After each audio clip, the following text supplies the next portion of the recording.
கர்த்தருடைய பரிசுத்த நாமத்துக்கு மகிமை உண்டாவதாக.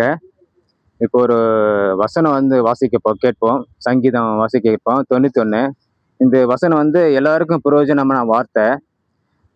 ஆபத்துல, கஷ்டத்துல, துன்பத்துல இருக்கும்போது இந்த வசனங்களை வாசித்து வரும்போது நமக்கு ஒரு ஆறுதல் கிடைக்கும், புதிய பலன் கிடைக்கும். இது நான் வாசித்து பார்த்துருக்கேன். இதனால எனக்கு புதிய பலன் கிடைச்சிருக்குது. நல்ல ஆறுதல் கிடைச்சிருக்குது. எவ்வளவு துன்பத்துல கஷ்டத்துல இருக்கும்போது மனநல பாதிக்கப்பட்டு போகும்போது இதெல்லாம் வாசிப்பேன்.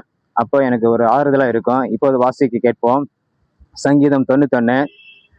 உன்னதமானவரின் மறைவில் இருக்கிறவன் சர்வ வல்லவரை நிலை தங்குவான். நான் கர்த்தரை நோக்கி, நீர் என் அடைக்கலம், என் கோட்டை, என் தேவன், நான் நம்பியிருக்கிறேன் என்று சொல்லுவேன். அவர் உன்னை வெறுனை கண்ணிக்கும் பாலாகும் கொள்ளை நோக்கி தப்புவிப்பார். அவர் தம் சிறகுகளாலே உன்னை மூடுவார். அவர் சேட்டைக்கிலே அடைக்கலம் புகுவாய். அவருடைய சத்தியம் உனக்கு பரீட்சையும் கேடயமாகும். இரவில் உண்டாகும் பயங்கரத்துக்கும், பகலில் பறக்கும் அம்புக்கும், இருளில் நடமாடும் கொள்ளை நோய்க்கும், மத்தியானத்தில் பாலம் சங்காரத்துக்கு பயப்படாதிருப்பாய். உன் பக்கத்தில் 1000 பேரும் உன் வலது புறத்தில் 16 பேர் விழுந்தாலும் அது உன்னை அணுகாது. உன் கண்களால் மாத்திரம் நீ அதை பார்த்து துர்மார்க்கு வரும் பலனை காண்பாய். எனக்கு அடைக்கலமாய் இருக்கிற உன்னதமான கர்த்தரை உனக்கு தாபரமாய் கொண்டாய்.